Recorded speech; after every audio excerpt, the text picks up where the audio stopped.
Morphology of flowering பிளான்ட்ஸில் நாம் இந்த வீடியோவில் ஸ்டெம் பற்றி பார்க்கலாம். ஓகே, இப்போது ஸ்டெம் அப்படின்னும் போது நம்ம சாயிலுக்கு மேலே வளரக்கூடிய பார்ட் அப்படின்னு நம்மளுக்கு தெரியும். ஸோ அந்த ஸ்டெம்மில் சாயிலுக்கு அடியிலையும் வளரக்கூடியது எப்படி, சப் சாயிலில் வளரக்கூடியது எப்படி அப்படின்றதையும் டீட்டெயில்டாக இந்த வீடியோவில் பார்ப்போம். ஸோ இந்த சாப்டர் வந்து நம்ம என்சிஆர்டி கிளாஸ் 11லேருந்து எடுக்கப்பட்ட சாப்டர். நம்ம மார்ஃபாலஜி ஆஃப் ஃப்ளவரிங் பிளான்ட் இன்ட்ரொடக்ஷன்லேயே பார்த்தோம். இப்போது நம்மளுக்கு இதில் வெஜிடேட்டிவ் பார்ட்ஸ் என்னென்ன அப்படின்னா, ரூட் ஒரு வெஜிடேட்டிவ் பார்ட், அப்புறம் ஸ்டெம், அதுக்கப்புறம் லீஃப். ஸோ இதெல்லாம் நம்ம வெஜிடேட்டிவ் பார்ட் அப்படின்றோம். அதில் இப்போ பார்க்க போகிறது ஸ்டெம் அப்படின்னு. ஸோ ஜென்ரலாக நாம் பார்க்கக்கூடிய ஆஞ்சியோஸ்பம் பிளான்ட்ல வெளியில் பார்க்கக்கூடிய ஸ்டெம் வந்து நம்மளுக்கு எப்படி, அதாவது நிலத்துக்கு மேலே இருக்கக்கூடியது. ஸோ அதனால நம்ம என்ன சொல்றோம்னா, இது அசெண்டிங் பார்ட் அப்படின்றோம். நிலத்துக்கு மேலே எழும்பி போகிறதுனால அசெண்டிங் பார்ட் அப்படின்னு சொல்கிறோம். இதில் நோட்ஸ் அண்ட் இன்டர் நோட்ஸ் வந்து ப்ரெசென்ட்டாக இருக்கும். ஸோ நோட்ஸ் அப்படின்றது ஒவ்வொரு லீஃப் ஆர் லீஃப்லெட் இருக்கக்கூடிய இடத்த நோட் அப்படின்றோம். ஸோ ஒரு நோடுக்கும் 2 நோடுக்கு இடையில இருக்க இந்த பார்ட்டை நம்ம இன்டர் நோட் அப்படின்னு சொல்கிறோம். ஸோ இந்த இன்டர் நோட் கொண்டதாக தான் இந்த ஸ்டெம் உடைய பார்ட்டாக இருக்குது. ஸோ அது அண்டர் கிரவுண்ட் ஸ்டெம்மாக இருந்தாலும் சரி, இப்போ மேலே இருக்கக்கூடிய ஸ்டெம்மாக இருந்தாலும் சரி, இந்த நோட்ஸ் வந்து பார்க்க முடியும்.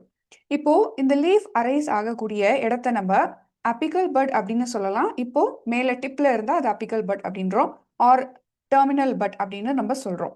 இது ஆர் இந்த இடையில, இந்த ஸ்டெம்மோடைய இடையில பிரான்ச்சஸாக எழும்பி இருந்தா அதை என்ன சொல்றோம்னா ஆக்சிலரி பட் அப்படின்னு சொல்றோம்.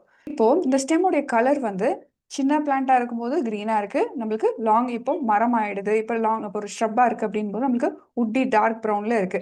அண்டர் கிரவுண்ட் ஸ்டெம்மா இருக்கும்போதும் அதனுடைய கலர் வந்து வேரி ஆகுது. ஓகே, இப்படி நம்ம இந்த ஸ்டெம்மை பார்க்கலாம். ஸ்டெம் அரைஸ் ஆகிறது எதுல இருந்து அப்படின்னா, சீடுக்குள்ள இருக்கக்கூடிய இந்த மேல ப்ளூமியூல்ன்ற பார்ட்ல இருந்து தான் நம்மளுக்கு ஸ்டெம் அரைஸ் ஆகுது. ஸோ நம்ம ஞாபகம் வச்சுக்க வேண்டியது ஸ்டெம் அரைஸ் ஃப்ரம் ப்ளூமியூல் அப்படின்னு சொல்லி. ரூட் அரைஸ் ஃப்ரம் எது அப்படின்னு பார்த்தோம், ராடிக்கல் அப்படின்னு நம்ம லாஸ்ட் வீடியோவில் பார்த்தோம். இப்போ ஃபங்க்ஷன் ஆஃப் இந்த ஸ்டெம்ஸ் என்னென்ன அப்படின்னா, இது கண்டிப்பாக வாட்டர் கண்டக்ட் பண்ணும், அதாவது ரூட்ல இருந்து மேலே பிளான்ட்டுக்கு. அப்புறம் மினரல்ஸையும் கண்டக்ட் பண்ணும். மேலே இந்த லீஃப்ல நடக்கக்கூடிய ஃபோட்டோசிந்தசிஸ், இந்த இந்த ஸ்டெம் க்ரீனாக இருக்கும் போதும் இந்த ஃபோட்டோசிந்தசிஸ் வந்து நடக்கும். அந்த ஃபோட்டோசிந்தசிஸ்லேருந்து நடக்கக்கூடிய அந்த ஃபோட்டோசிந்தேட்டிக்ஸும் ட்ரான்ஸ்ஃபர் பண்ணக்கூடியதாக இருக்குது இந்த ஸ்டெம். ஓகே, அதை தவிர சில ஸ்டோரேஜ் ஃபார்மில் இருக்கக்கூடிய ஸ்டெம்ஸ் வந்து நம்ம அந்த பொட்டேட்டோ இந்த மாதிரி பார்க்கலாம். ஸோ ஸ்டோரிங் ஃபங்க்ஷன்ஸ் கொண்டதாகவும் இருக்குது, பிளான்ட்டுக்கு ஃபுல் சப்போர்ட் கொண்டதாகவும் இருக்குது.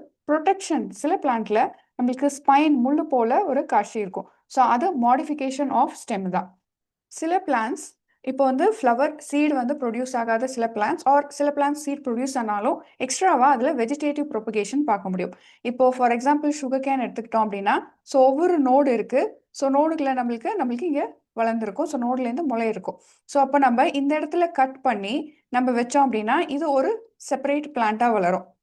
ஸோ அதனால இது வெஜிடேட்டிவ் ரீப்ரொடக்ஷனுக்கும் இந்த ஸ்டெம்மை கட் பண்ணி நம்ம வளர்க்கலாம். இப்போ நம்ம இந்த மாடிஃபிகேஷன்ஸ் ஆஃப் ஸ்டெம்மை பார்ப்போம். ஸோ மாடிஃபிகேஷன் அப்படின் போது அண்டர் கிரவுண்ட் ஸ்டெம், ஸ்பைன் இதெல்லாம் வந்து சொல்லலாம், ஆர் இந்த டென்ட்ரல்ஸ் அப்படின்னு சொல்லலாம். டென்ட்ரல்ஸ் எல்லாம் வந்து சப்போர்ட் பண்ணுறதுக்கு ஹெல்ப் பண்ணும்.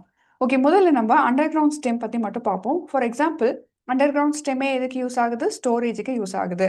ஸோ இந்த ஸ்டோரேஜ் ஃபங்க்ஷன் பண்ணக்கூடிய இந்த அண்டர் கிரவுண்ட் ஸ்டெம்ஸ் எக்ஸாம்பிள் என்னன்னா இந்த ஜிஞ்சர். ஸோ ஜிஞ்சரில் நம்மளுக்கு இந்த மாதிரி நோட்ஸ் வந்து பார்க்க முடியும். ஸோ ஒவ்வொரு நோடுக்கு இடையில இந்த லைனாக இருக்கக்கூடியதுக்கு இடையில இருக்கக்கூடியது என்ன, இன்டர் நோட்ஸ் அப்படின்னு பார்க்குறோம். இதே போல தான் டர்மரிக்கும் நம்மளுக்கு ஜிஞ்சர் போலவே இருக்கும். அதை தவிர கொலகேஷியா, ஸோ இது நம்ம சேப்பங்கிழங்கு அப்படின்னு சொல்கிறோம். இதுவும் மாடிஃபைடு ஸ்டெம் தான். இதுலேயும் நம்மளுக்கு நோட்ஸ் இந்த வரிசையாக லைன் இங்கே இருக்கிறத பார்க்க முடியும். ஸோ ஜாமாகெண்ட் அப்படின்றது நம்மளுடைய சேனக்கிழங்கு. ஸோ இதுவும் வந்து ஸ்டெம் மாடிஃபை ஆகி இப்படி ஒரு டியூபர் ஃபார்மில் இருக்குது. பொட்டேட்டோ ஸ்டெம் மாடிஃபை ஆகி ஃபார்ம் ஆகக்கூடிய டியூபர் தான் இந்த பொட்டேட்டோ அப்படின்னு சொல்கிறோம். பொட்டேட்டோலையும் நோட்ஸ் இருக்குமா அப்படின்னா கண்டிப்பாக இங்கெல்லாம் நோட்ஸை தான் நம்ம என்னன்னு சொல்கிறோம்னா ஐ அப்படின்னு சொல்கிறோம். ஸோ இந்த நோட்ஸ் எல்லாம் பொட்டேட்டோவில் என்னன்னு சொல்கிறோம்னா ஐ அப்படின்னு சொல்லுவோம். ஸோ இது எல்லாமே இந்த அண்டர் கிரவுண்ட் ஸ்டோரேஜ் பார்ட், இது எல்லாமே என்ன அப்படின்னு சொன்னால் ஆர்கன் ஆஃப் பெரினேஷன் அப்படின்றோம்.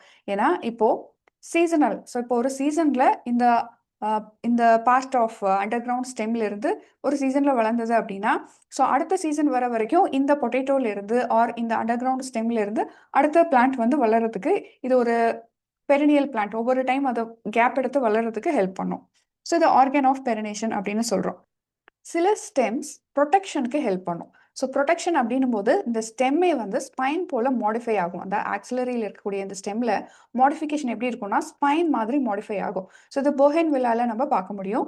ஸோ அதை தவிர சிட்ரஸ் பிளான்ட்லேயும் இந்த மாடிஃபிகேஷன் பார்க்க முடியும். ஸோ எதுக்கு மேஜராக இந்த ஸ்பைன் இருக்குன்னா ஹெர்பிவோர்ஸ் அனிமல்ஸ் கிட்டேருந்து பாதுகாத்துக்கிறதுக்காக ஹெல்ப் பண்ணக்கூடியது தான் அந்த ப்ரொடெக்ஷன். ஸோ இது இந்த மாதிரி பிளான்ஸ்ல பார்க்க முடியும். சப்போர்ட்டுக்கு உதவக்கூடியது எதில் பார்க்க முடியும்னா குக்கும்பர், பம்கின், வாட்டர்மெலான்லாம் பார்க்க முடியும்.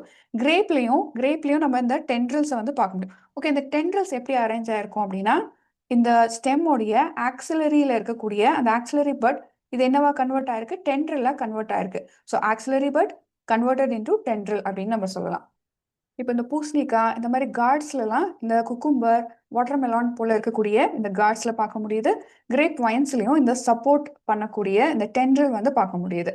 இன்னொரு மாடிஃபிகேஷன் என்ன அப்படின்னா வெஜிடேட்டிவ் ப்ரொபகேஷனுக்காக ஸ்ப்ரெட் ஆகக்கூடிய ஸ்டெம். ஸோ ஸ்டெம்மே நிலத்தில் ஸ்ப்ரெட் ஆகும். ஸோ அண்டர் கிரவுண்ட் இல்லாமல் நிலத்துக்கு மேலே, so above the ground or sub சாயில்னு சொல்லலாம், அங்கே ஸ்ப்ரெட் ஆகும்போது நம்மளுக்கு அங்கேருந்து ஒவ்வொரு நோட்லேயும் ரூட் ஃபார்மேஷன் நடக்குது. இப்படி நம்மளுக்கு ஒரு ஸ்டெம்ல இருந்து நிறைய பிளான்ட்லெட்ஸ் ஃபார்ம் ஆகும். இன்கேஸ் கட் ஆனாலும் ஒவ்வொரு பிளான்ட்டாக ஃபார்ம் ஆகும். இப்படி ஸ்ப்ரெட் ஆகிறது நம்ம ஆக்சாலிஸ்ல பார்க்க முடியுது. இன்னொரு மாடிஃபிகேஷன் ஆஃப் ஸ்டெம் என்னன்னா ஏரிட் ரீஜன்ல பார்க்கக்கூடியது. இப்போ ஏரிட் அப்படின்னும் போது ரொம்ப ட்ரை கண்டிஷன்ல, ஸோ எப்பெல்லாம் அது வந்து தண்ணி நிறைய கிடைக்குதோ அப்போ தானே இந்த பிளான்ட்ஸ் எல்லாம் ஸ்டோர் பண்ணி வச்சுக்க முடியும். ஸோ அப்போ இந்த தண்ணி வந்து டீஹைட்ரேட் ஆகாமல் இருக்கணும். ஸோ டிரான்ஸ்பிரேஷன் நடக்காமல் இருக்கிறதுக்காக மாடிஃபை ஆகிருக்கிறது. ஸோ அந்த மாதிரி மாடிஃபை ஆகிருக்கிறதுல நம்ம எக்ஸாம்பிள்ஸ் என்ன பார்க்கலாம்னா யூஃபோர்பியாவை பார்க்கலாம், ஓப்பன் ஷேயா பார்க்கலாம். இந்த சப்பாத்தி கல்லி அப்படின்ற இந்த ஓப்பன் ஷேல பார்க்கலாம். ஸோ இதை வந்து என்ன சொல்றோம்னா பில்லோக்ளேட்ஸ் அப்படின்னு சொல்றோம். ஏன்னா இந்த ஸ்டெம்மே மாடிஃபை ஆகி ஃபிலோக்ளேட்ஸாக இருக்கு. இந்த ஃபிலோக்ளேட்ஸ் தான் ஃபோட்டோசிந்தசிஸ் பண்ணுறதுக்கு ஹெல்ப் பண்ணுது. ஸோ இது எப்படி இருக்கும்னா ஃப்ளஷியாக இருக்கும். ஏன்னா இது ஒரு ஸ்டோரேஜ் பார்ட், வாட்டர் கண்டென்ட்டை ஸ்டோரேஜ் பண்ணி வச்சிருக்கக்கூடிய பார்ட்டாக இருக்கு. இன்னொரு மாடிஃபிகேஷன் என்ன அப்படின்னா ஸ்லெண்டர் லேட்ரல் பிரான்ச் கொண்ட இந்த புதினா. ஸோ புதினாலெல்லாம் பார்த்தோன்னா இப்போ இந்த மாதிரி க்ரௌன் போல பிரான்ச் அரேஞ்சாக இருக்கும், ஸ்டெம்மோடைய கிளஸ்டர் அரேஞ்சாக இருக்கும். ஸோ ஒரு ஸ்டெம்மோடைய இந்த ஸ்டோலன் அப்படின்ற இந்த பார்ட் அடுத்த இன்னொரு பிளான்ட்லெட்டா டாட்டர் பிளான்ட்லெட்டா வந்து ஃபார்ம் பண்ணுறதுக்கு ஹெல்ப் பண்ணும். ஸோ நடுவில் இருக்கக்கூடியது ஸ்டோலன் அப்படின்றது. ஸோ இது ஒரு டைப் ஆஃப் மாடிஃபிகேஷன். ஸோ இது மின்ட் அண்ட் ஜாஸ்மின்ல நம்ம பார்க்க முடியுது. நீருக்கு உள்ள வந்து நம்மளுக்கு பக்கத்தில் இன்னொரு நியூ பிளான்ட்லெட் ஃபார்ம் பண்ணுறதுக்கு ஆஃப் செப்ட் அப்படின்ற ஒரு மாடிஃபிகேஷன் ஆஃப் ஸ்டெம் ஃபார்ம் பண்ணுது பிஸ்தியா ஏகோர்னியா இந்த பிளான்ட்ஸ் எல்லாம். ஸோ அப்போ அந்த நோட்ல எப்படி இருக்கும்னா லீவ்ஸ் ரோசேட் அரேஞ்ச்மெண்ட்ல இருக்கு. ஸோ ரூட்டும் பார்த்தோன்னா டஃப்ட் ஒரு பஞ்சா வந்து அரேஞ்ச் ஆயிருக்கு. ஸோ அந்த லேட்ரல் பிரான்ச்ல எப்படி இருக்கும், ஷார்ட் இன்டர்நோட்ஸ் தான் இதில் வந்து நம்மளுக்கு பார்க்க முடியும். அதனால தான் இது பஞ்ச் ஆஃப் லீவ்ஸாக ரூட்ஸும் வந்து நம்ம பார்க்க முடியுது. ரன்னர்ஸ் அப்படின்றோம். ஸோ பெரிய டிஃப்ரென்ஸ் இல்லை, இந்த ஸ்டோலன் போலவே தான் இந்த ரன்னர்ஸும். இந்த ஒரு பிளான்ட்ல இருந்து இந்த ஸ்டெம் மாடிஃபை ஆகி நிலத்துலேருந்து மேலே கர்வ் ஆகி ஸோ கீழே விழும்போது அடுத்த பிளான்ட்லேட் ஃபார்ம் ஆகுது. ஸோ இதை ரன்னர்ஸ் அப்படின்னு நம்ம சொல்கிறோம். இதே போல் கிராஸ்லையும் பார்க்க முடியும். ஸோ இந்த பிளான்ட் ஓல்டர் ஆகும்போது ஸோ இந்த ஸ்டெம்ஸ் கட் ஆகி இந்த ரன்னர்ஸ் கட் ஆகி பக்கத்தில் இருக்கக்கூடிய பிளான்ட் வந்து அடுத்தடுத்த பிளான்ட் வந்து ஃபார்ம் பண்ணிகிட்டே இருக்கும். அடுத்த இன்னொரு மாடிஃபிகேஷன் வந்து லேட்ரல் பிரான்ச்சஸ். ஸோ இது எப்படி அரேஸ் ஆகுது அப்படின்னா நம்மளுக்கு இந்த பனானாவில் பார்க்கலாம், ஆர் இந்த அனாசையில் பார்க்கலாம், இல்லை கிரசாந்திமம் சாமந்தின்னு சொல்கிற இந்த பிளான்ட்லையும் பார்க்கலாம். ஸோ இதெல்லாம் நம்மளுக்கு எப்படி இருக்குன்னா லேட்ரல் பிரான்ச் எப்படி அரேஸ் ஆயிருக்கும்னா அண்டர் கிரவுண்ட் பேசல் மெயின் ஸ்டெம்லேருந்து இப்படி அரேஞ்ச் ஆயிருக்கும். ஸோ இப்படி ஒரு கர்வியாக அண்டர் கிரவுண்ட்லேருந்து அரேஞ்ச் ஆயிருக்கும். ஸோ அதை வந்து நம்ம சக்கர் அப்படின்னு சொல்கிறோம். ஸோ இந்த பனானா அதுக்கப்புறம் இந்த அன்னாசி இதில் மட்டும் சக்கர்ஸ்ன்னு சொல்கிறது இல்லை. ஸோ இன்கேஸ் இந்த பிளான்ஸ் எல்லாம் இல்லை ஆப்ஷனில் அப்படின்னும் போது நம்மளுக்கு இதுவுமே இந்த ஆஃப்செட்டுமே சக்கர்ஸ் அப்படின்னு சொல்ல முடியும். ஸ்டெம் பற்றியும் ஸ்டெம் மாடிஃபிகேஷன் பற்றி கிளியராக புரிஞ்சிருக்கும்னு நினைக்கிறேன். ஸோ நெக்ஸ்ட் வீடியோ நம்ம இன்ஃப்ளோரசன்ஸ் பற்றி பார்ப்போம். தேங்க்யூ.